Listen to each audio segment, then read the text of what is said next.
Check. Boom. It's happening. Check, boom. We got folks in here already? No, it's just me and you. Oh, man. This box. We're live. What would it be if nobody showed up? I mean, still my one time a week to really hang out with you. So yeah, that's a little awkward, but slightly awkward. Could be worse. Could be worse. It could. How you feeling post holidays, Monfrere? Good. Yeah. Yeah, really good. We had 2 days off. It was lovely. Super awesome.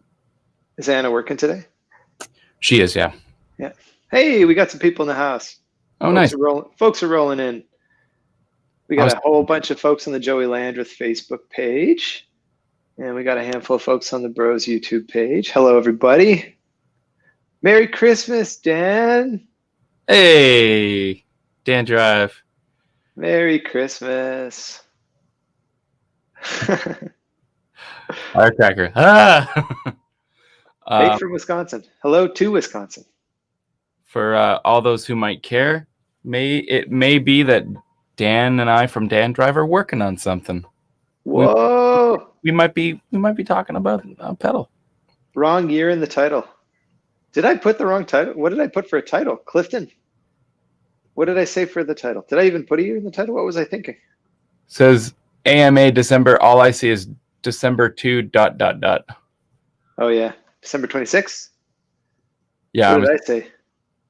Maybe 2018 or 2019. Who knows? Keeping you on your toes. Everybody's like, I don't know where I'm supposed to be. Yeah. Hey everybody. So it's Dave and Joe from the Brothers Landreth, and it's Saturday. And on Saturdays, we hang out on the internet with all our friends and folks from all over the world, and we shoot the breeze. We talk about current events. We answer questions. We plug our buddies' t-shirts. Lyle Brewer in the house. This is a t-shirt from my buddy Joe. For all the Canadians in the house, Joe Fresh. Because I buy my clothes at the grocery store. Nice. That's why you look like a dad so much. Yeah, I've been getting into it. Dave, the second that he found out that Roberta was pregnant, was like, sweet. I'm going to take $38 and totally buy an entire new wardrobe at the grocery store. You redo my wardrobe for $38. Plus GSD and PSD, am I right? Hey, the indie game dev. First time catching you guys live. Hope you're enjoying the holidays. Thanks, man. Yeah. Thanks for joining us. And yeah, I mean, I've enjoyed the holidays so far. It was a weird one. We're in quarantine here in Manitoba, so we're stuck in our houses, and we did a Christmas without family, and that was really, really strange. And I hope that's the last one. Yeah, hell yeah. Because it kind of didn't feel like Christmas. It did, like we did the thing for the kid. It was our son's first Christmas, so that was a blast. And he got to open a bunch of presents, and he didn't really care about presents. He was really into anything that goes into the recycling bin is what he's into. So the boxes, the wrapping paper, old cans, these were his favorite things. Yeah, but if you guys have any questions about anything, it can literally be about anything. Just throw them in the comments, and we can see them. We can see them from Facebook, and we can see them from what's the other one? YouTube. So throw them in there, and we'll get to them. Hey, Meg, Merry Christmas. Joey, did we get any new gear under the tree? No, my wife made me an apron, which is pretty sweet. Yeah, it looks really nice. You look really boss in it. I saw you on our Zoom Christmas call yesterday. You look pretty serious. Well, it's not a hobby. Isn't it though? It is 100% a hobby. Anyway. But it's a good saying. Jim Michelle Kelly wants to know, is it snowing up here? Has already snowed and will continue to snow until probably March. Yeah, we got a foot of snow on the ground. Yeah. Yeah, I've shoveled a couple of times. Not quite a foot, but yeah. We got snow. Yeah, we got lots of snow. It was cold the weekend too. It was really cold. But yeah, mine is. Sorry. No, you go. minus 30. For you, for our American friends and those of you thinking in Fahrenheit, Fahrenheit and Celsius meet at minus 40. Mm-hmm. So you should have a fair idea of what minus 30 is. It's cold. Minus 22 degrees Fahrenheit. It's also 243.15 kelvins, in case you Nice. For the scientists in the room. Yeah. What was I going to say about the temperature? Oh yeah, the equation for Celsius and Fahrenheit is like it's a moving target, right? It's minus 32 times 5/9. Times 5/9. So it's like for you minus the way that I kind of do it is like subtract 32, and then for every 5 degrees Celsius is 9 degrees Fahrenheit. So like if you start at 32, which is 0 for us, then 5 degrees is 41, and then 10 degrees is 50.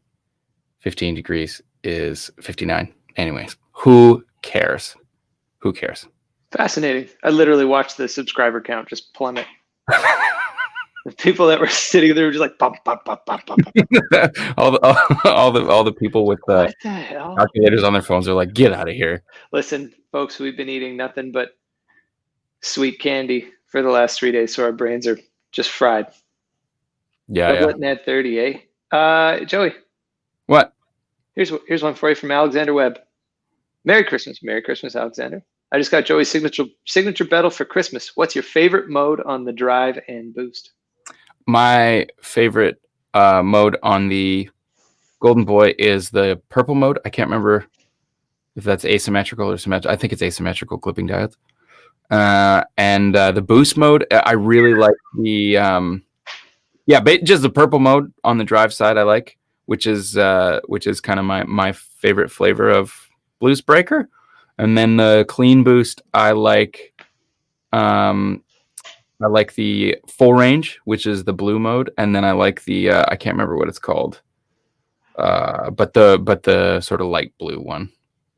I'm not the sort of treble booster mode is cool, but I tend to kind of, I don't know, my sound almost always has too much low end. So anyway, that's what I like. Hey, cool. Yeah. Rhett. Hey, Rhett. Question for both of you. What do our neighbors in the Great White North traditionally eat for Christmas dinner? I think probably the same thing as you guys. You guys have polar bear. You guys do fried polar bear, right? Yeah, you guys eat crushed leaves, right? With you guys do beaver brain stuffing with fried polar bear, right? That's a traditional Christmas. Everybody, even a child knows this. That everybody eats that. Even a child knows this. No, same thing, man. Turkey dinners. I roasted a chicken yesterday. I didn't. Turkey or chicken? We did chicken because we didn't need. You don't need a turkey for 2 people. Yeah, that's a lot of food. And I'm gonna make some friggin' chicken soup. Oh, nice. Yeah. Think we'll get any leftovers? You got any? Yeah. Yeah, sweet. That worked out well. Anna also made cinnamon buns, which were insanely good. Yeah, I wouldn't mind trying those too. Again, if they make their way over, you let me know. We eat bear in our igloos, eh? Nice. Lots of great questions rolling in here. You see any there, Joe? You want to jump on? Merry Christmas. Will Angelina be on the next album? Probably no. Yeah. The thing about that song is that we have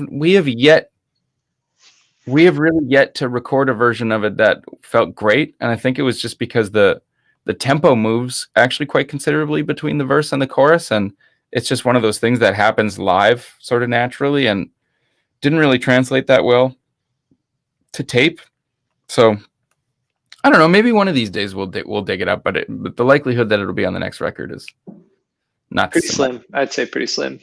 We might be able to find like a live version of it from a board tape that we could post to the Patreon page or something, though. Mm-hmm.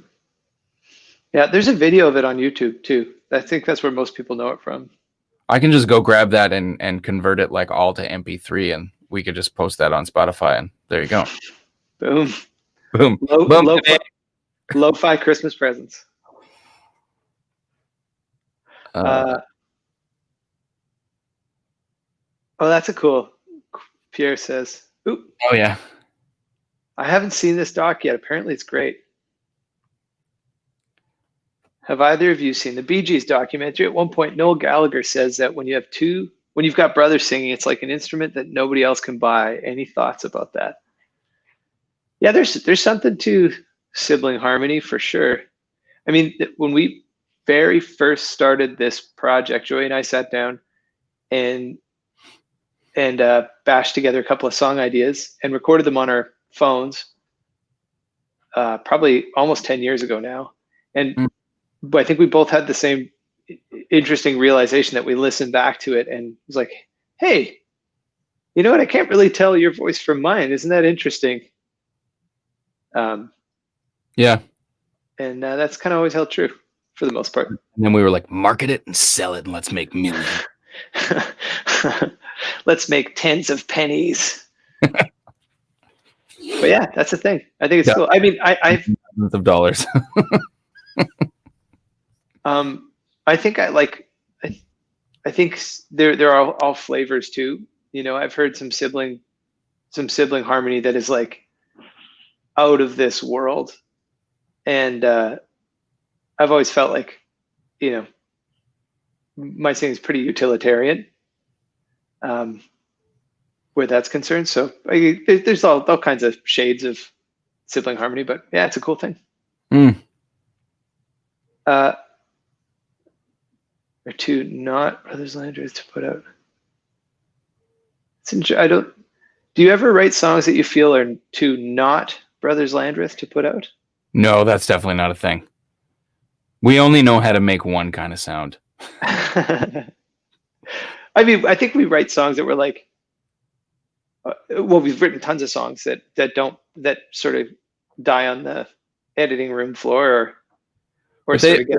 I think they die there not because they don't fit, but mostly just because they're not up to the standard, or you know, I don't know. Actually, maybe. Yeah. There's probably something to that. Because I think every once in a while you start chasing a song, and sometimes you can be too deliberate, but I think I'm guilty of this more often than you, Joe. I think sometimes I get into a song and I start pushing it in a direction. I get too I sort of idealist about it or something. And before you know it, it's like we're no longer chasing the muse or sort of the spirit of the song, and it's like an idea of what the song should be. And then often I find at that point, that's usually when we're like, okay, we got to walk away from this one. You kind of chase the life out of it or something. Yeah. You can kind of overdo it. Mm-hmm. For sure. Oh, hey, Brett. Brett's in the house. Brett's in the house. Thanks, buddy. Brett, you've had some work done. You look a lot like an orange tabby. It's good. Looks good on you, man. Looks good on you. It's like the rhinoplasty episode of South Park. I see you like dolphins. Would you like to be a dolphin? That's still a very, very funny show. Good Lord. Thanks for the coffees, Brett. I appreciate that. Okay, I want to answer this one, Joe, just because. Thoughts on the Goldsmith brothers from Dawes? I love Dawes. I love that band. I don't think Joey loves that band, but I love Dawes. Come on. Joey does. I won't make you do it here in front of these folks, but Joey does an incredible Taylor Goldsmith impression. Yeah, no, that's not going to happen. It's not going to happen, but it's really good. More permanent on the internet. No. But I do it out of deep love and respect. And you know, he's got such a character voice and such a character way of writing that you know. He can handle it. They're doing great. He's married to Mandy Moore. It's all good. He's got a Yeah. sense of humor. Hey, just Maybe because he's not. married to Mandy Moore doesn't mean that he's not sensitive. That's not fair. That's fair. Yeah. That's totally fair. Uh, uh, uh, just looking for questions. Oh, Joey, tell us about our first music video ever. Sorry, my webcam is in the way of the question. Oh, Was it Tapping on the Glass video basically just a party that you filmed? It was actually pretty carefully put together, but it was also just kind of a party that we filmed. So it was like it was a video shoot for sure. And it was a lot of our friends that were invited. Basically, like, we'll buy a few cases of beer, and you guys just come to this person's backyard with your swimsuits, and yeah. So it was a thing. it That was a happened. party. Yeah. It cost us $80 in beer. I remember that. It's still our cheapest music video. We haven't done a lot of music videos. We've done very few music videos, but that one was the least expensive. We've done 2 music videos. Yeah. That's not enough very many. music videos for me. Nobody wants to see us act. We're not good actors. That's not what we do. Hey, speak for Well, yourself. Sorry. I played a doctor on a German internet TV show. I'll have you know. I mean, that doesn't mean that I'm a good actor. It just means that I did it. What was the name of the show? Hipster Therapist? Let's not talk about that either. You can Google it, everyone. Maybe I'll put the link up on this. Oh, I can do that. Hipster therapy. Uh, It was super fun. yeah. Yeah, I remember that. That was an exciting time. I was a big fan of 2-singer bands, and now with Dave singing the song Clean, will we be hearing you two singing off each other like the vocalists in Derek and the Dominoes and the Raconteurs? Probably not. No, I don't think so. I really like singing like a song in the set, but we did that band cover where everybody kind of took a verse. Mm-hmm. But I don't think necessarily like stylistically we'll be leaning toward doing more sort of shared vocal style stuff. But I mean, I love having you sing in the set. It's such a nice thing to have, nice breakup, of the sort of format that we've been doing for a while. So it's really nice, and people love hearing you sing. I love hearing you sing. Oh, you're too kind, brother. I am going to front one on the next record, though. I'm going to sing one on the next record. So I will have one on tape. Somebody asked, I want to go back up. Cal Gold says, okay. Comment, Dave, if you want to put it on the screen from 1:13 p.m. Looking for it. Cal says, hey, Joey, how excited about being a dad? Cal, thanks for asking. So excited. So excited to be a dad. I can't actually talk about it too much or I will cry publicly on the internet. I'm so excited. It's like my wife, Anna, we've just entered into the 3rd trimester. Yesterday actually was 29 weeks. So it's just like, we're quite a bit over the halfway point. And now it's like, I don't know. I felt like leading up to the halfway point was kind of like, oh, this is cool. And then we crossed the halfway point, and now every day that goes by is a day closer to my life being completely different forever. And there's a part of me that's like pretty overwhelmed by that, but in a really lovely way, like not in a, oh my God, I have regrets kind of way, but just like a holy man, this is coming kind of way. I don't know. It's hard to describe, but very excited. I can't wait to meet that kid. Look them in their eyes. Oh, man. Meg, I love these. There's an actual person in there doing stuff. Jabby. kicking your wife in the kidneys. Oh man, and the baby's now I guess big enough that they can't really like move around freely. So, or they can, but I think it just takes a lot more effort. So like every now and then Anna will be sitting on the couch and she'll literally just go, "Oh, what happened? Baby kicked me in the liver." I got kicked on the inside of my organs. Yeah, it's a trip. And I'm super excited to be an uncle, and I'm really excited for Finn to have a cousin. Although for sure he's going to rake their eyes and slap them a bunch. So we'll have to be very careful about It's like when you get two chinchillas together for the first time. It's like really crucial that they bond Yeah, and connect. everybody knows what it's like to do that. Everybody gets that. Uh, Uh, my wife just surprised me with the Boston Terrier puppy. I know the feeling you're describing. Being and being kicked in the organs? and Clifton also named his puppy Finn. No way. Cute. Whoa! Oh, I shouldn't yell. Damn it. The kid's trying to go down to the next room. Yeah. Oh, I'm just looking. Joey, you see any questions up there you want to answer? There's so many good questions. Thanks, everyone. Questions.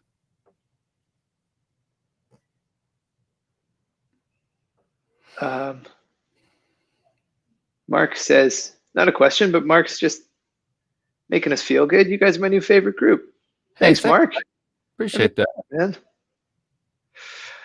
man. Easy. Here's an easy one. Low hanging fruit from Jeremy C.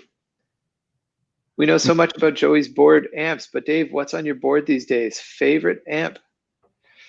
My pedal board's real simple. These days it's a Noble preamp and a tuner and an octave pedal. But Joey and I are putting our heads together, and we have a lot of time because we probably won't have to play music probably for another year. So it'll be a long-term project, but we're going to work on a new pedal board for me. And my favorite amp is I tour with an Aguilar DB 750, sorry, the old model. And it's a tank, and I really like it. And I've literally thrown it down multiple flights of stairs, and it is still working just fine. That's the truth. Yeah. Have you had the experience about writing about someone in a song and they didn't take it well? Hey, Joao. Have we? No, I don't think so. I don't think so. I've written lots of songs about people. I mean, realistically, some of the songs that might upset someone, I might never know. Yeah, that's possible too. I don't often write like not so nice songs about people that are regular members of my life.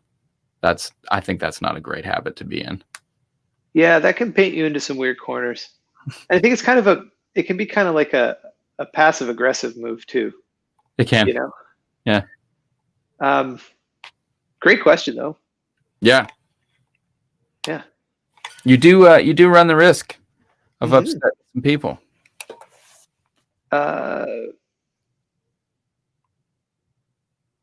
Do you listen to classical music?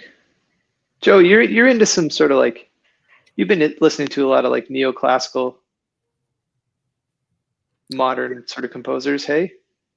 I mean, yeah, I mean, I love a lot of the classic. I mean, I listen to a lot of Bach. I love the chorales. Those are really, really extraordinary pieces of music. I really like Olivier Messiaen, who is kind of like a mid-century French composer guy who made some really, really interesting music. I basically I kind of get into whatever I collaborate with, and I guess you could say I take lessons. Yeah, I take lessons from this dude named Jacob Wiens out in Toronto, and he sort of hips me to a bunch of stuff. So I often spend a lot of time listening to pretty much anything that he sends my way. Lately, it's been Arvo Part. I hope I'm pronouncing that right. Who's also kind of like a more modern composer. And then the last thing that we studied was one of the Shostakovich fugues, I think. The one that like modulates through a bajillion different keys, and it's wild. So yeah, I really like a lot of different classical music, but I think, I mean, my vocabulary with it is pretty shallow in that I don't really know a ton of the history and stuff. I just appreciate the sounds. Yeah. There you have it. Cool question. And hello to you in Lithuania. That's awesome. Oh, I didn't see that part. Sweet. Yeah. Christmas wishes from Lithuania. Christmas wishes from Winnipeg. And holiday wishes to everybody out there, by the way. Heck yeah. Day after Christmas. Um, Here's a cool one.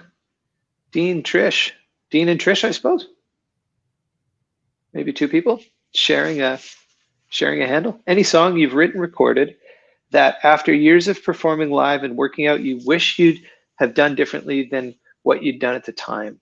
So I think sort of the way, and I won't speak for you, Joe, but for me, the way I like to think about recordings and albums is that they are moments in time, and that you're allowed to move and evolve and grow from there. But it's okay if they're not if they are not perfect in every sense, as long as they're like a really honest snapshot of that moment in time. And that's kind of all we're shooting for.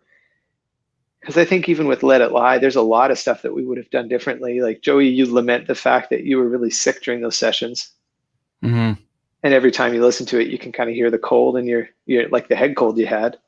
Mm-hmm. Stuff like that. But I also wouldn't change anything about that record, because who knows if we'd be even the same people we are today without that record kind of exactly as it is. Yeah, I've thought about that a lot, especially recently, but I'm not sure why. But like with the part of the reason why we sang that record when I was sick was because we were in a hurry to get it done before I hit the road. And we wanted to, like, I was about to go on the road for like a month or 6 weeks with Doc Walker. And it was like, got to get all these vocals done so that while I'm out on the road, then we can send things off to mix and master. And so, I mean, in hindsight, I think now we know that it's definitely worth waiting. But if we hadn't rushed, we might have not gotten it out the door, and it might, like all the different variables, like all the different dimensions, man. Like, who knows? Like in an alternate dimension, I'd waited to sing, and my voice wasn't sounding sick. But then we did. I don't know. You know what I'm saying? Yeah, but we Spider-Man also multiverse, right? totally. Yeah, you step into the multiverse, but also there could have been a different universe where we opened up for Sting, or Sting opened up for us. Yeah, that's more accurate. But I mean, it's a cool question, but I think, and I've watched artists really struggle with that, and I don't know that. Like, I have friends. We have friends who are perfectionists, and it helps them be really brilliant artists. But at the same point, I also see so much struggle because the back catalog never holds up, because you're constantly evolving as an artist, as a person. So ideally, we're always striving to be better, to learn, to grow. And in hindsight, all those things are always going to be reflective of that time. And so rarely do we meet up to our current standards. So I think there's something nice about being able to look back on and be like, hey, that was a moment in time. We're happy with it. That meant a lot. Great. Now we're moving on. And the next thing will be that little bit better, and we learn from it. Like, we won't rush the vocals. And when we were sitting with 87, we tried to, and then we hit a big fermata on the project and took a beat and came back and sang the vocals again, because we tried to rush them, and we were just like, hey, wait, we did this once and we weren't happy about it. So yeah, totally. There's a great question or observation. Adam Sanders says, how much Corey Henry have you heard? He's got bits of Messiaen at times, it seems. Totally. I absolutely hear some of those sort of messianic chords every now and then, especially when, like, on tunes like Lingus, that famous solo that sort of, I think, really, really blew people's minds away or open about Corey Henry's playing. He sort of uses a lot of, like, feels certainly seems to me like he's dipped his toe in that sort of Messiaen sort of modes of limited transposition kind of atonal stuff. And I love the way he does it. I mean, it makes me very jealous that I can only really play successfully 4 or 5 notes at a time. I play one. Every now and then you play 2. Sometimes I don't play any. That's like my biggest flex ever is just like, which actually reminds me, this is a segue. Permission to segue. Permission granted.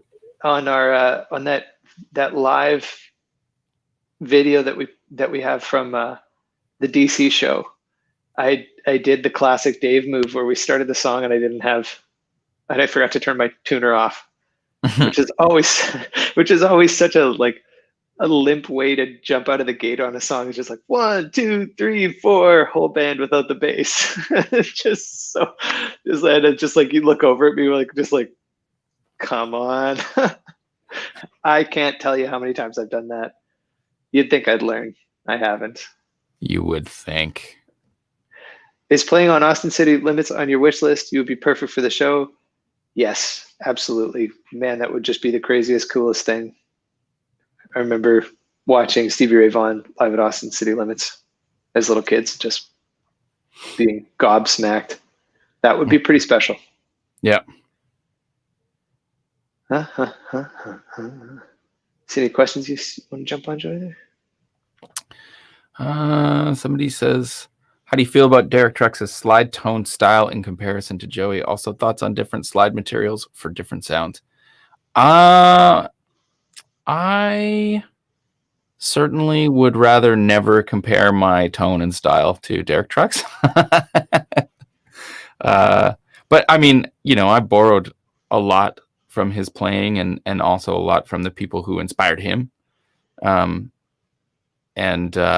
While I'm pretty critical of myself, and I've said this before, I feel like most of the time I'm just doing bad impressions of my favorite guitar players. But I would be remiss if I didn't say that Derek Trucks had a really big part in me sort of digging into slide guitar again. Because prior to, I don't know, when I was 25 or somewhere around 23, 24 is when I really started to get back into slide guitar.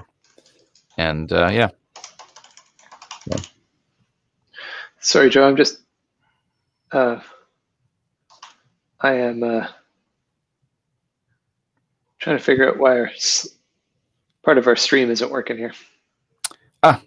Figure her out, and I'll. You'll answer some questions. Answer questions. Oh, did you ever see Sisters Euclid or Kevin Bright when you were in Toronto? Yeah, I did. They started out playing at 3030. And I think 3030, yeah, was the name of the club. And I went a bunch of times before I moved back home from Toronto. I've been thinking a lot about living in Toronto these days for some reason. I'm not sure. Maybe it's the winter time or something. But man, did I ever love living there. And as much as I absolutely love being back in Winnipeg, there's parts of Toronto I really miss. Joshua R.H. Pierce Parsons. Joey, into old brown face Fender amps. Yes, I love them. Do you get it figured out there, Dave? I think I just booted a whole pile of people quite accidentally. Oops. Yeah, I feel terrible about that. We'll have to sort that out. It's not speaking perfectly with Facebook. And I think I just pulled the plug on 40 people. I'm really sorry about that. Folks, please come back. Will they be able to come back in? Yeah. We'll blame it on Facebook. I saw a question here actually that is so perfectly. Are you enjoying YouTube, social media as a medium in lieu of live performances? Does it come natural or do you need to really work at it? Well, I think I need to work at it because people are coming back in. Oh, good. Yeah, to everybody that was on the Joey Landreth feed, I'm so sorry. I'm trying to troubleshoot technical stuff and kicked you all off. So I'm glad that you've rejoined us.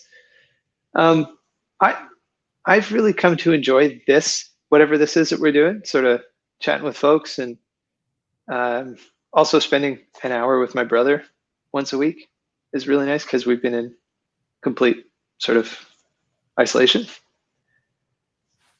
I think we're a little generationally speaking, I don't feel super comfy on the internet the way I know some of my peers are.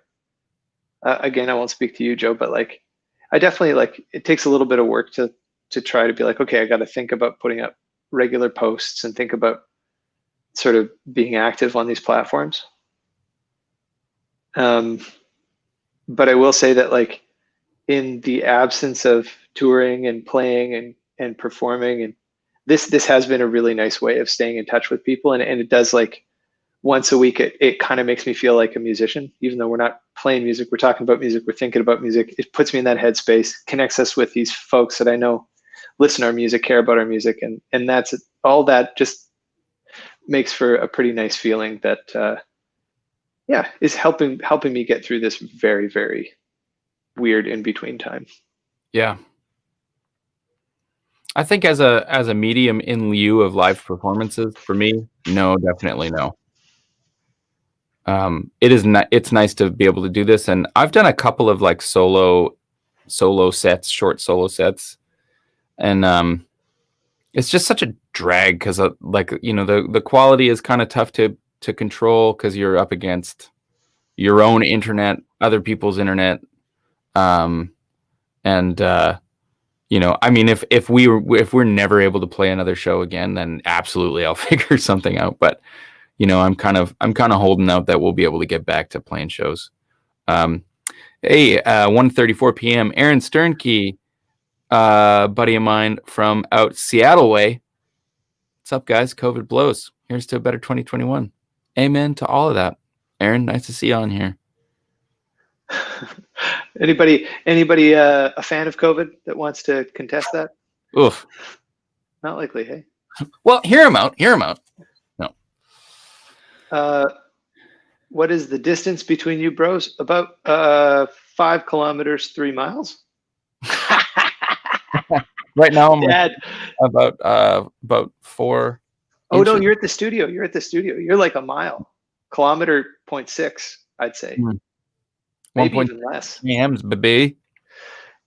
Claire's just jumping back in. Hey, Claire, I'm sorry about that. That was me. I was trying to fix something. I just broke a thing. Feeling really bad about it. I'm really glad that you joined us, that you're back here. So thanks. You know, Robert Allen coming in with the hot questions. Joey. Robert, how are you, man? What made you shave the beard? Boredom. I just, you know, actually, a video came up. One of my students was asking about something that I'd played in a video, and it was an old video from, I had a shorter trimmed beard and had let my mustache grow long, and there's an angle that was like, hey, it kind of looks like I just have a mustache. I'm gonna do it. Let's do it. Let's go crazy.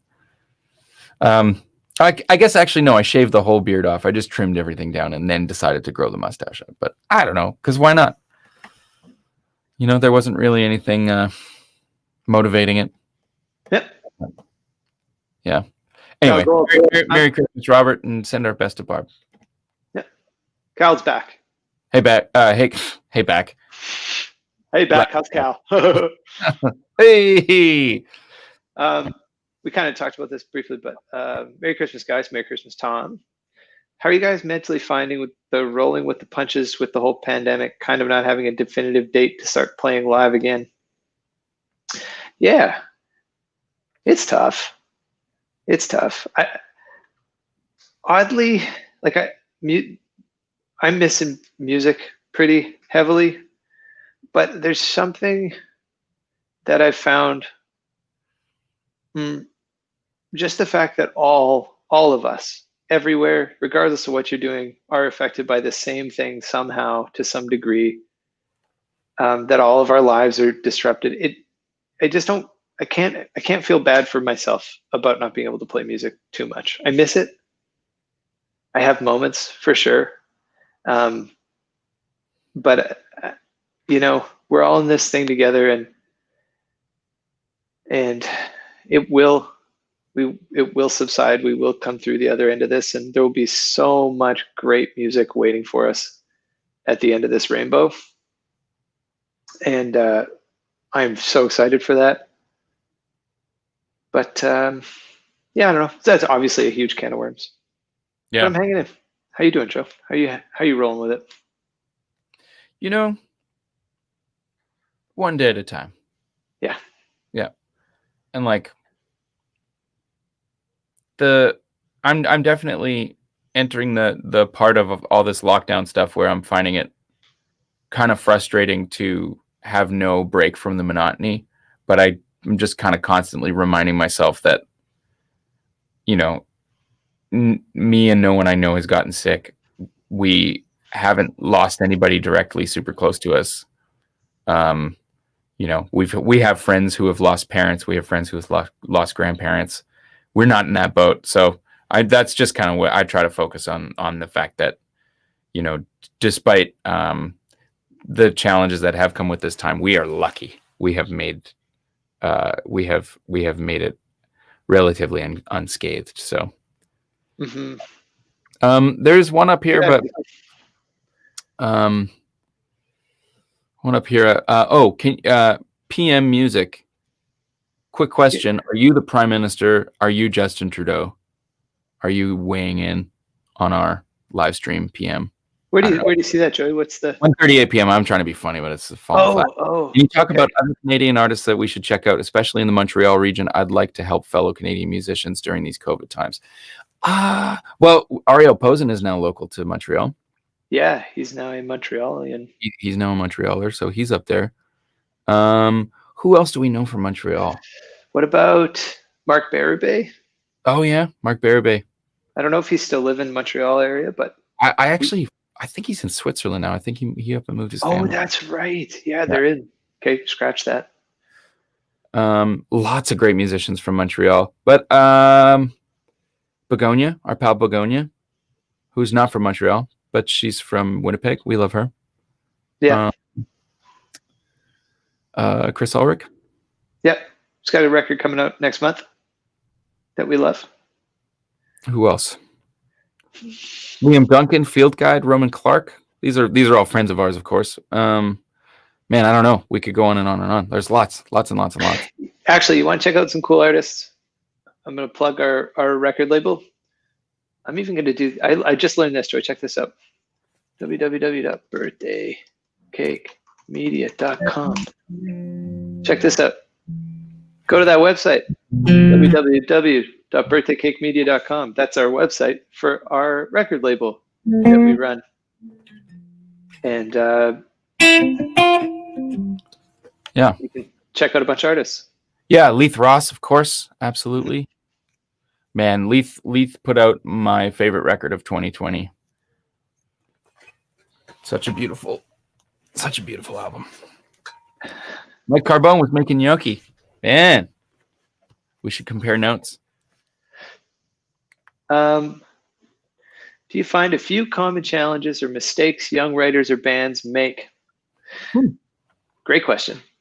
There's probably a lot. I would say like there are some pratfalls potentially that I think can trip people up. It's hard to call them the mistakes though, because if you didn't go through them and learn from them, then where would you be? You know, not a lot of shortcuts in this world. And I think sometimes scraping your knees is part of the lesson. Few common challenges, mistakes young writers or bands make. Not talking percentages, splits, dollars up front. That can get ugly down the line. That's kind of a boring one, but that is a reality that not having like really clear communication about your intent with your bandmates or with the songwriters that you're working with or producers. If you do find yourself with some success and suddenly you got a bunch of people in your camp that are kind of feel like they might be owed more than you feel like they might be owed, and suddenly you got a bit of a prickly situation, you can avoid a lot of that by being on top of it early on. That'd be one. Transparency. Mm-hmm. Mm-hmm. On the creative side, what do you think, Joe? On the creative side, what trips up young early in your career? What catches you in the creative world? In the creative world, well, immediately the first thing that comes to mind is comparing yourself to other people. Yeah. Oh yeah. Wrap on that for a minute. Trying to talk about that. Like on a creative level, like I remember back when I was doing more commercial country stuff, there was always this emphasis on like looking at what someone who had just sort of risen to critical acclaim, what they had done and trying to recreate it. So like this is dating me now, but like when I first started playing a lot in the country scene, that big Jason Aldean record had just come out, the one where everything was like kind of heavy metal country, and everybody jumped on that train. Everybody tried to ride those coattails, and no one ever had the same success necessarily. And I think it's because Jason Aldean makes that sound. That's the sound he makes. You know, those are all of his influences wrapped up into one thing. And, you know, if you try to recreate someone else's vibe, you're just going to fall flat. So creatively, I think, you know, it's always good to know what your peers are up to, but you can't try to match your own trajectory, whether it's business wise or creative. You just have to do your own thing. And, you know, I think we got that a lot in the early days. Like, we love what you do, but it would be better if, you know, particularly with Let It Lie, we talked to a bunch of different managers and agents and record labels who all saw the value in what we did, but wanted us to try to modernize it or contemporize it. That's not a word, but so we That were might be a word. It might be a word. Yeah, I'll check. Contemporary. No, it's okay. Somebody can weigh in. Somebody smart. I mean, you're smart. You can weigh in. Sorry, man. I don't want to limit experience. You know what I mean? No, it's good. Carry on. Yeah. So, but it's just not like, especially for us at the time. Like, I can use that as a good example because it was so personal. But we had a lot of people saying like, you know, this record would be really great and would do a lot better if it sounded more like a Black Keys record. You know, because Black Keys were doing that lo-fi, super edgy thing. And we even tried that to a degree. Like, we never went as far as having the record remixed or remastered, but we definitely thought about it. And it just didn't match. It was just like, well, this doesn't make any sense with the songs that we have. Like, you take songs off of Let It Lie. Like, Where Were We? Let It Lie. Nothing. Any of these tunes. And, you know, you put distortion on the, you know, the overheads of the drum kit and on the lead vocal and delay, and like, for that doesn't make sense. It's not at all congruent to what we do. So that was an example of that kind of happening to us. But, you know, I think as young artists, it can be easy to get sucked into that that world of people going, what you do is great, and I think you know, like, every now and then you'll get a piece of advice that really lands. Like, you know, and that's happened to us. Like, this is great, guys, but, you know, let's focus this more. You know, there's plenty of place for actual constructive criticism. But I think if somebody is like suggesting that you change the very DNA of what you do, it's, you know, I don't know. I'm kind of wandering off topic here, but no, I think this is like literally some of those sagest wisdom you can give to somebody at the early stages of their career. Yeah, I think so. I think really what the moral of that story is, you have to trust your gut. Like, if your gut is telling you that something is wrong, then it probably is. I mean, if something makes you uncomfortable and it pushes you out of your comfort zone, that's a little bit different than something telling you that it's wrong, you know? And I think, like, we've had that. Like, I mean, when we were releasing Let It Lie, Garth said, "Hey, do you think maybe we could cut a song?" And I remember kind of going like, maybe we could. And he had kind of suggested cutting Where Were We? And in the end, I ended up nixing it, and we kept it on. But it was like, well, that's a really good question. And I believe that your intention is to make this project better and not worse. So let's consider these options. I don't know. I'm trying to think of examples of how those kind of things can be useful. But at the end of the day, like, if something gives you the no feeling, just don't do it. Just don't do it.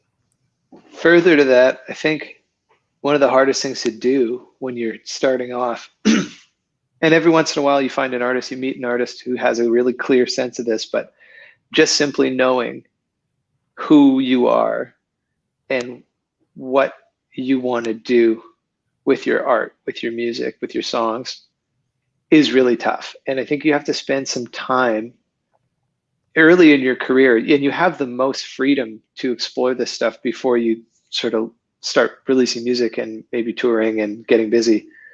but asking those questions, really meditating on it, focusing on it, and sort of calibrating your thermometer for like what is and what isn't honest and true music. And that will change and that will evolve. And that's one of the best parts about doing what we do, is that we get to keep growing and challenging, but having a really good idea of what it means to you to be honest and integral in your art is an important part of those early stages, so that when you're faced with these challenges, you can go, you know what, that's not instructive feedback, that's just bad advice, and I'm just going to keep marching to the beat of my own drum. Yeah. Yeah, I think like for us, you know, we got a bunch of advice in the early days that was like conflicting, especially in the you know, like in picking our team. Yes. And the people who worked with us, you know, the very first person that we started working with was started as our agent. His name is Stu Anderson. He's now our manager. And we connected with Stu primarily, you know, I mean, really, he was the first person that kind of said, you know, let's take a risk. I'll get behind you guys. Let's do this. But the relationship was so functional. We trusted him. We knew that he knew who we were. So when he was out trying to get us gigs, we knew that he was speaking with our voice. And every manager that we had sat down with and taken meetings with just didn't fit in that you know, we didn't know that we could trust you to speak with our voice. We didn't know that you had our values and our dreams, you know, and the things we wanted to accomplish in the forefront of their minds. And what we knew that was Stu. And so but I also had somebody say, like, we had taken a meeting with a pretty big name manager, quite a large name manager, and I did not like him at all. Rubbed me the wrong way. Was really like over, like old school music industry. Like half the time I couldn't tell, like he was over complimenting, and it was just like felt really weird. And then gave us a bunch of really conflicting advice. Was like, and I remember telling one of my older friends about the meeting and just being like, I did not feel comfortable. I did not like him at all. And the advice that I got from this older guy was like, well, you don't have to like these people. They just have to make you money. And it was just like, that also feels wrong. Yeah, I don't want some guy whose values don't line up with mine speaking on my behalf ever, you know? Yeah.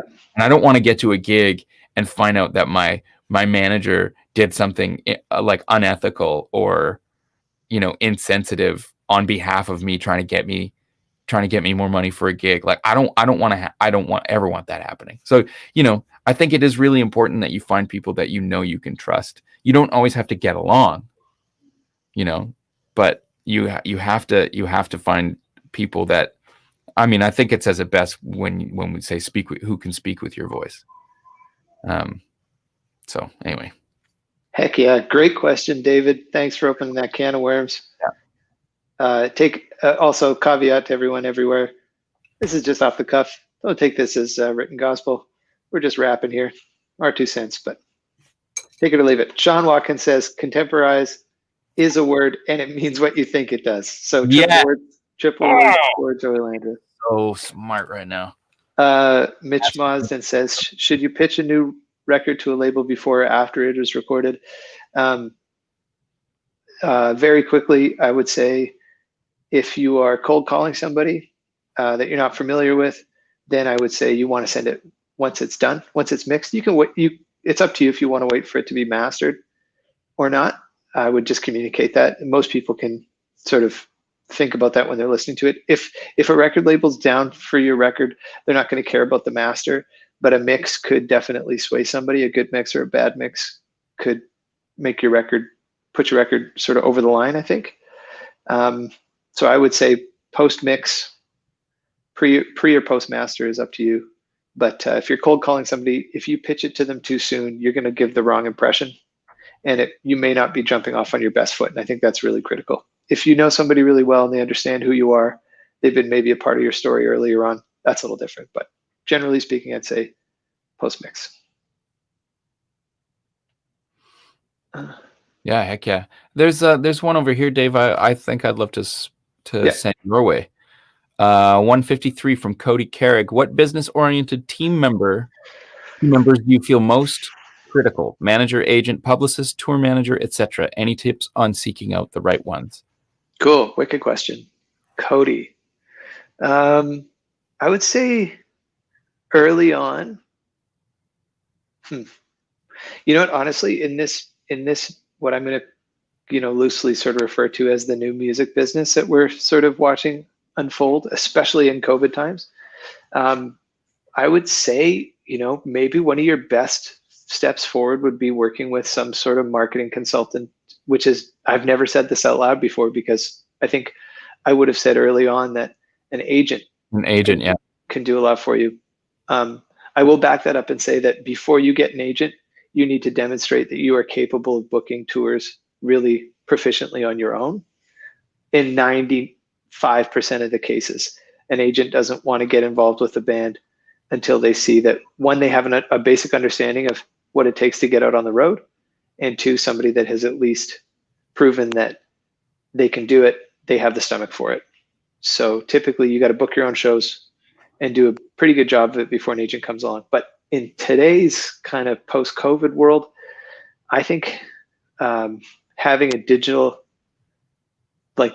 media consultant in your Rolodex would be incredibly helpful. Somebody could help you with your social media, help you with sort of some content strategies, can help you sort of audit your content, make sure that you're presenting yourself in the best light, maybe some branding advice too, because I hate to say it, but like that's basically all that is to be done right now, and probably for another year.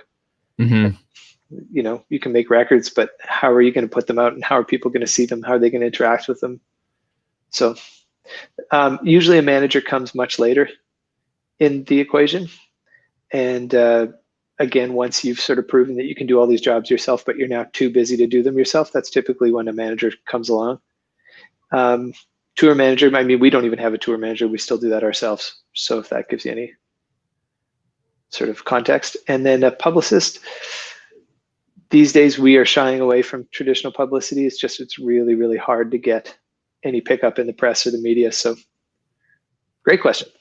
Yeah, it's interesting because I think somebody else mentioned something about Spotify and all that, and maybe we can speak to that a little bit too. But one of the things about this new industry that I think is really, really good, and it has come partially because of the power of DSPs, the power of Spotify and Apple Music, is it does kind of put us back in control of our own careers in a way, whereas like if you want to put out a record and you can't get a record deal, you can just put it out yourself. You can put it out directly to Spotify, and now it's available to anyone. And that's a really amazing thing.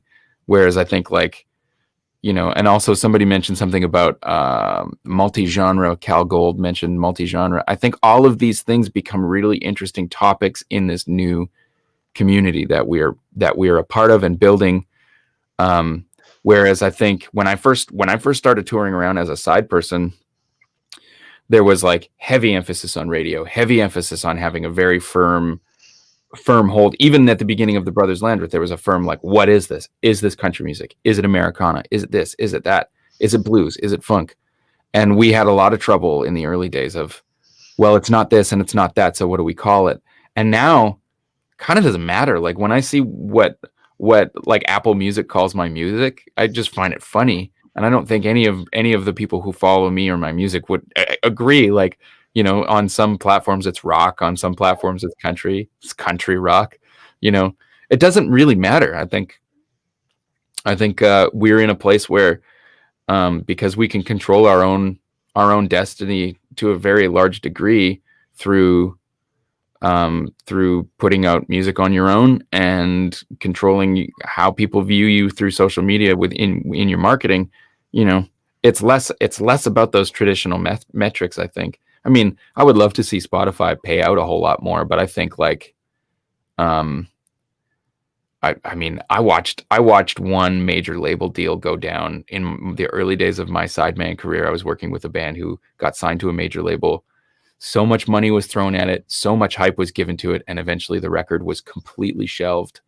And it was kind of an example to me of the dysfunction of the certain aspects of the music business, and we just don't see, we see all kinds of weird little things here and there, but we just don't see that now that we're doing all the stuff ourselves,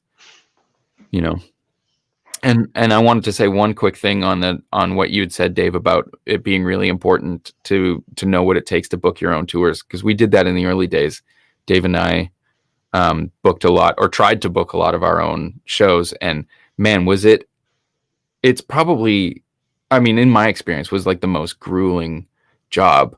It's like emailing local promoters every 3 days. And that was the kind of criteria. It was like, send an email, follow up 3 days later, keep following up until they tell you to go away or they book you a gig.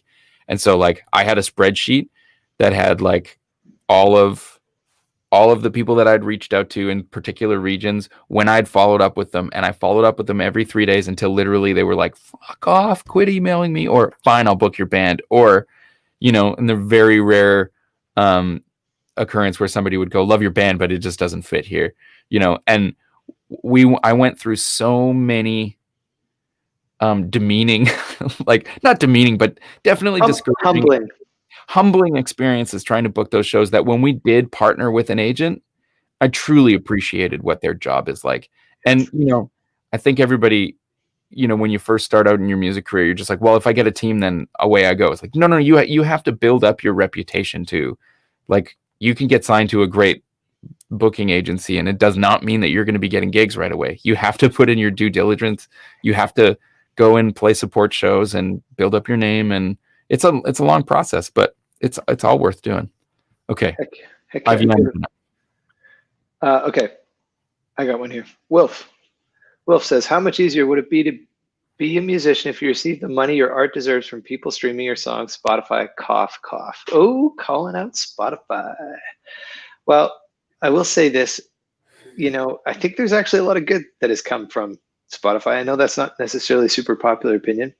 I hear you. I mean, Jesus, the streams the payout is low. The cash is low. You got to stream an awful lot of songs to make a living off of Spotify. But I also think that it has democratized music in a really interesting way. I think it's created a lot of opportunities. I stream music. I use the streaming service, and I don't think it's the end of the world. I think it's just sort of, it was the eventual end game in a digital world. It was going to happen that music would get to a point where you could get everything for the least amount of money that people were willing to pay for it. And that works out to be between 10 and 20 bucks a month. But I don't know. I don't necessarily see it as a bad thing, but the revenue models have changed in a huge way. So we've done a lot of things to try and sort of cope with that, because we're not selling physical records the way we did even when we first started in 2013. Mm-hmm. It's a lot harder to move. Initially we used to sell a lot of CDs, and then we used to sell a lot of downloads, and now we basically just do streaming. We have some core fans that like to support with records and CDs, and we love you, bless your hearts. But we do all kinds of crazy things. Check this out, Joe. I even prepped this. Bang, join us on Patreon. That's one way we do it. Yeah. That's one way. If you're out there and you want to support the artists you love, some of them are doing things like this. We got a Patreon page. You can become a very real financial supporter of what we do. That's one way to do it. Bandcamp is another great one. I mean, like I think we will see the revenue models change more over time, as like I do think that we're kind of in the Wild West. I mean, another thing that I think is really important is that, and I don't think this is as much a thing for people anymore, but I think it is important that you pay for your subscriptions for these things. If you're gonna use streaming services, pay for your subscriptions. I don't know. Well, who knows? Maybe there's an argument to be made for the ad revenue that's on the unpaid, but I think I just like, when you think of the kind of monopoly that large, big record labels used to have in the industry, and I think that that's the thing that these streaming services have done in a very significant way, is they've offset that monopoly. So now, despite the fact that we're not making the same amount of money off of our records, like there's so many other streams of income. You just have to tap into them, and you have to be willing to do the work. And I think a lot of people are frustrated because, if I grew up in an industry where 95% of my income came from physical albums being sold, yeah, I'd be pissed off too, but I've never lived in that world, And so that, like, I don't know what it's like to make money off of physical merchandise, or rather off of physical music. So, we just have to do other things like Patreon, like teaching lessons, like selling merch, playing shows, and lots of other different little ways too. So I don't know. Yeah. I think all in all, it is a good thing. It's not without its challenges, and definitely there's lots and lots of room for this to grow. But I do think it's a good thing also. I'm just going to rip through a couple of quick ones. Sure. Are you friends with Red Moon Road? Hell yes. Yeah. Social media is the new norm. Yep. Agreed. Do you have any tips for budgeting out an album and subsequent promotion release before you delve into making it? Don't go into debt. Just don't do it. Save up. Save up, save up, save up, save up. Keep your financial freedom. Don't go into debt. Don't do it. Make the record cheaper if you have to. Make it in your bedroom if you have to. Don't go into debt. There's my tips. Save up, and if you really want to make a record with a bigger production budget, just save. It'll be worth it. And you will be further ahead, even if it takes you longer to make that record, because when you get there, you're not going to owe 10 different people, and you'll just be able to start putting it out. Don't go into debt if you can help it. One thing I love about the Brothers Landreth albums is the production from Joshua. Your albums sound more like Steely Dan. Oh, thank you. Than a lot of the current laptop and bedroom stuff. Any advice for going into the studio for the first time? Joey, you're in a studio. Give us some studio advice. Yeah. I mean, in terms of production, I think that's a pretty big question. But if you're going into the studio for a session for the first time, just be super prepared. Know your songs really well. Know the arrangements really well. Like, for example, when we go into the studio to make a new record, the first thing we do is we iron out arrangements ahead of time. And then I write charts, or Dave writes charts, or our producer Murray will write charts. So we've got a very clear roadmap. Those things often change. We'll get set up in the room, and the drums are, playing at the volume they're going to play for the record. And then all of a sudden it doesn't make sense to have that extra measure, or whatever. Maybe we need a new section. All these things are always going to change. But as long as you go into it knowing exactly what you're going to do on take number one, then that's the advice that I'd give. Be really prepared. If you're like me and you struggle remembering lyrics, print off lyrics. Make sure you have lyrics in hand. You want to be able to free yourself up to be as creative as possible. So you don't want to be up against the minutia of trying to remember a lyric, or oh shit, does the bridge go to 2 minor or does it go to 2 major? Things like that. Again, all those things are going to change. But I think as long as you have a very clear roadmap, I'm not a big fan of mapping out every single part. I like to figure that out as I go. I like to react to the things that Dave plays in the moment and change what I'm going to play. But I mean, I have a very clear picture of the harmony. I have a very clear picture of the melody, and the arrangement. So those things to me are the most important, and then everything else is icing. If you, that also applies to sounds. So if you like the sound of a really cleanly made record, then I think having a good idea of what makes those sounds is really important. So Steely Dan would have operated in a particular type of studio with a particular set of with an engineer with a particular set of skills and a Rolodex of gear. And so, knowing what kind of gear goes into a record like that and what kind of ears goes into making a record like that, then maybe you want to do some research and find the right studio. Because if you go into someone's home studio who predominantly makes, sort of laptop in a bedroom style music, and you're trying to make something that doesn't sound like that, that's the wrong place to go. I mean, I will say I love lots of those laptop in a bedroom records, many, but knowing what you want. And I think that kind of harkens back even to earlier conversations, knowing who you are and yeah, walking into a session with as much confidence as you can. You know, your first session, you will be nervous. It is a different environment to live. So there's definitely a learning curve, but like I say, go in prepared and you'll be happy. Good answer, Joe. Thanks. And Simmons, you folks have any toques left? Funny story. So many. When I bought so we do toques every year. We've done toques. We should tell our non-Canadian friends what a toque is. Oh, a toque is a beanie or a knit hat, but in Canada we call that a toque. Toque. And for a number of years we were doing like holiday toques, and we do a short run of them.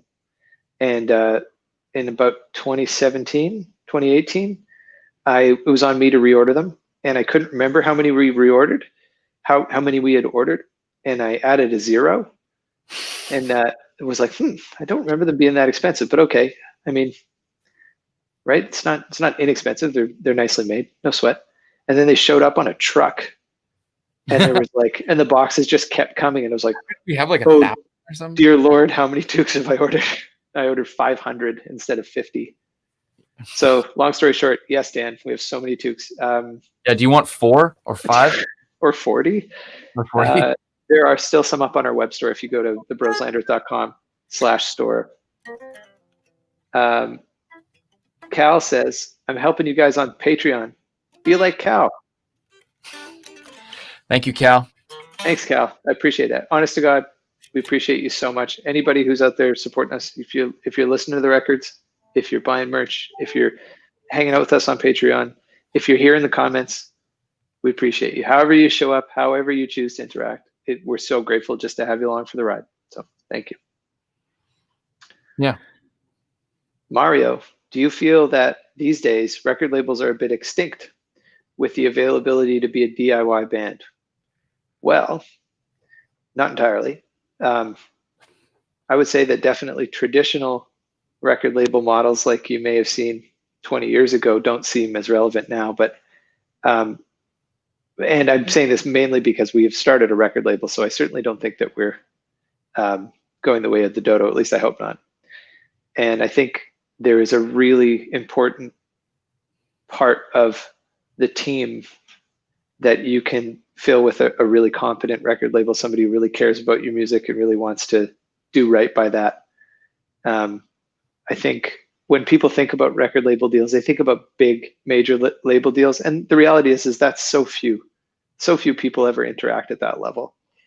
You know, you'll hear horror stories, but most of us are out here in the trenches. We're working with really great indie labels like our own, birthdaycakemedia.com. Check it out, wherever you are.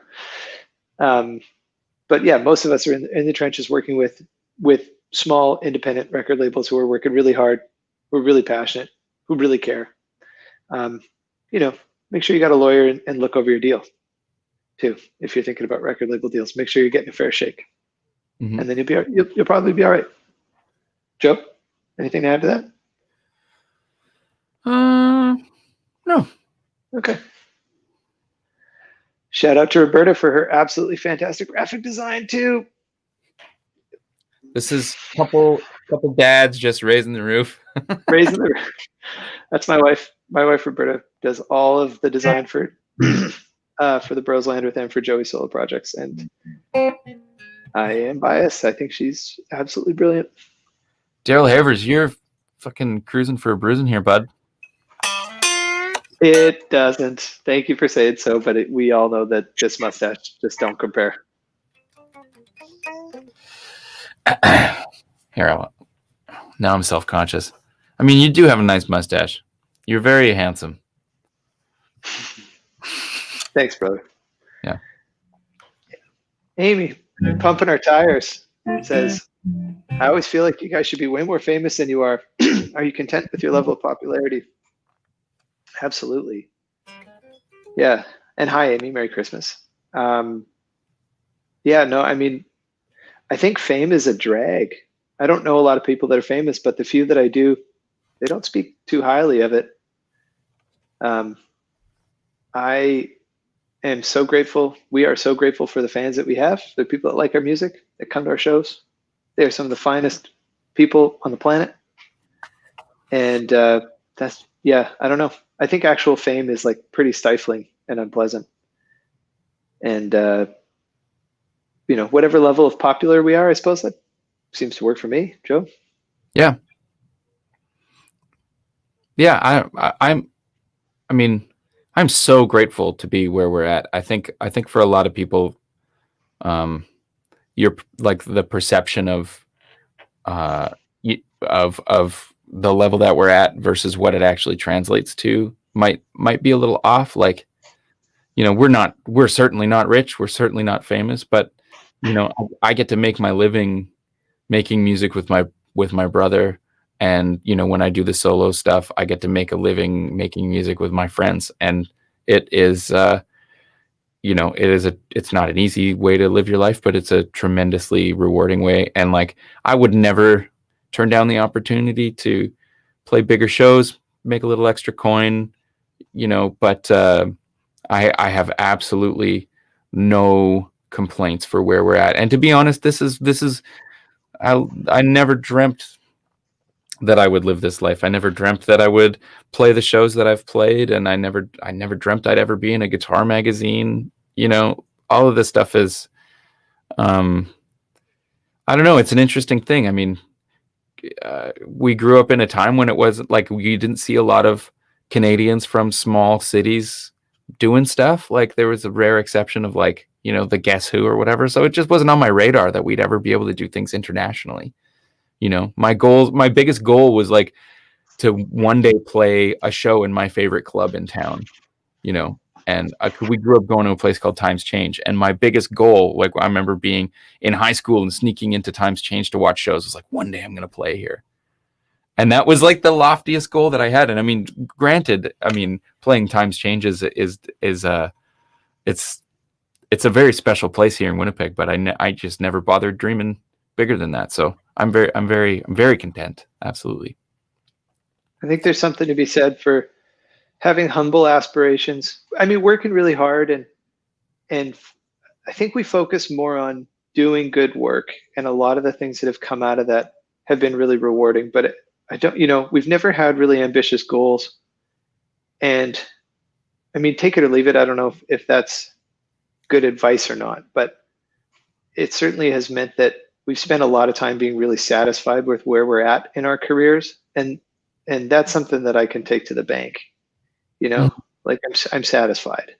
Mm-hmm. And I think you can, when I look at friends who are really driven and really, really ambitious, I'm always impressed because of that drive and that attitude. But I also see them struggling often with not living up to that. And I don't have that problem.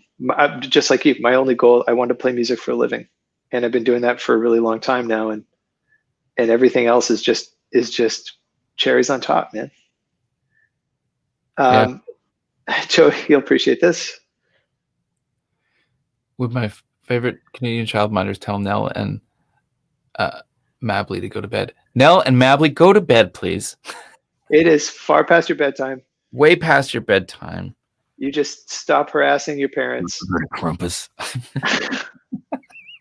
Okay, maybe a few more questions, Joe, and then we'll wrap this thing up. What do you think? Yeah, sure. Somebody's asking about royalties on like brand collaborations, signature pedals, and I thought a cool opportunity to be kind of transparent with that. Comment from Clifton Roberts at 214. Gotcha. Yeah, so I do make money off of all the signature items that I do. Every deal for each thing is different. So my deal for the High Road Fuzz is different than my deal for the Golden Boy, which is different for the my signature slide with Rock Slide. And there's a couple other little pieces that are going to be coming this year. But for the most part, it's either like I'll make a percentage as an actual dealer. So when sometimes when we do high roads, depending on how many orders come from where, I'll just act basically as a dealer for that pedal for that particular run, and so I'll make a retail margin, And then for other things, I'll just make a percentage of gross, sometimes as high as 10%, which is very generous, and then varying degrees of that. And yeah, so that's another one of those streams of income that I was sort of talking about. Of course, it does have to come with a specific, or not specific, but a particular kind of visibility, for it to make sense for people to do. But it's a great, and again, it's like anything else. It's not tons and tons and tons of cash that comes in, but you add them all up together and you can squeak out a pretty livable living. There you go. Pulling a peek behind the veil, as it were. Keith is trolling me. He says, I think the closet door behind Dave has been open every live stream, at least the last few. I can't get it closed. It's just all my office is also is where all my clothes are. So it's just full of dirty laundry. And if it was slightly more organized, I might be able to close that door. That door is not closing. Laundry day, laundry day, laundry day, laundry day. Cute.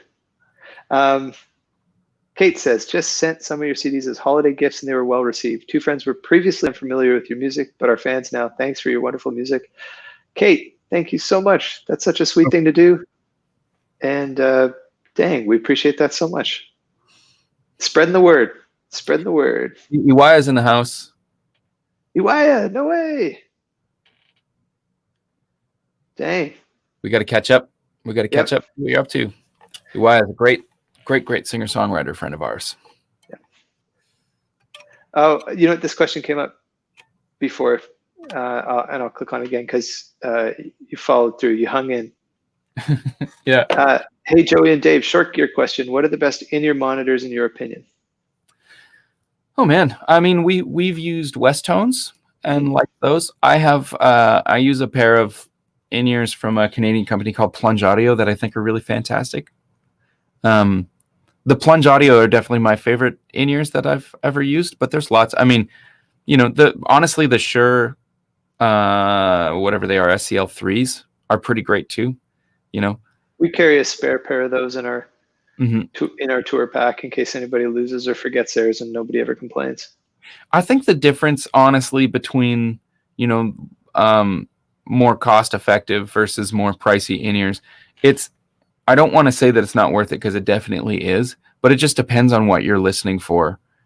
I'm definitely a bit of a self-professed audiophile, so I like knowing that my in-ears are giving me as true a picture of what's going on around me as possible. But I mean, I've also, I finished the back half of one of our tours because I'd left my in-ears in the hotel room, and had to finish the tour with a pair of with those Shures, and they were fine.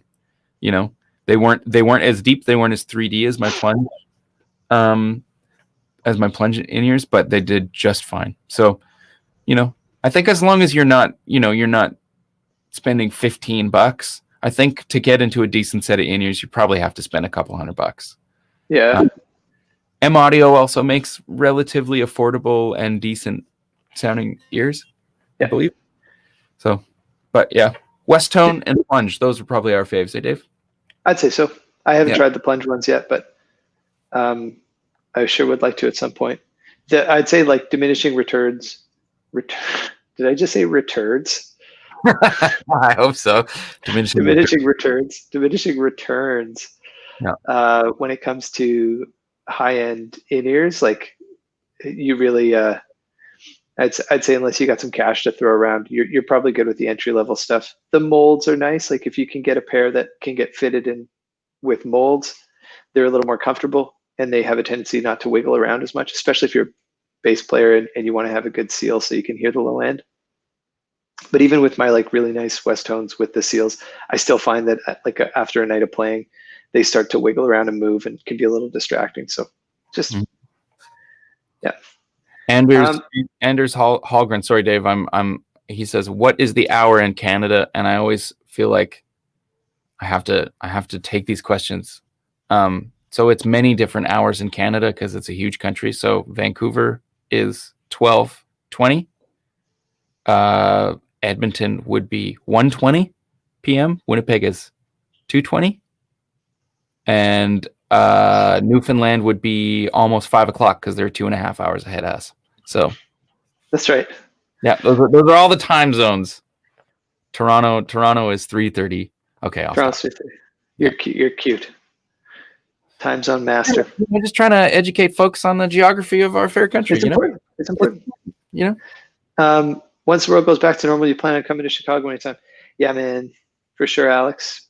When the world goes back to normal, we'll be hitting the dusty trail again, and we'll be making our best effort to get to everywhere realistically in time. I mean, we're going to have 2 babies by the time the world goes back to normal, so we'll definitely be pacing ourselves. But we've got some tour dates booked for 2022 in Europe and the UK, and we'll be working on some more once the world normalizes.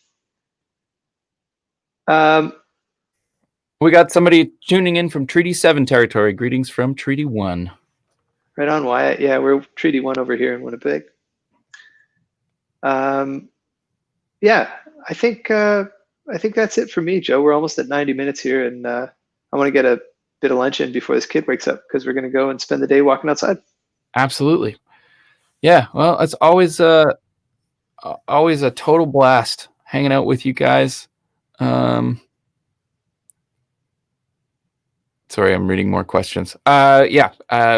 Always a blast. Thank you so much for tuning in, Dave. Really nice to see you. Nice to see you too, brother. For this lockdown ending, and then we can actually do this stuff in person again. That'll be so nice. What's next? What is the next Saturday? Oh, it's the 2nd. Perfect.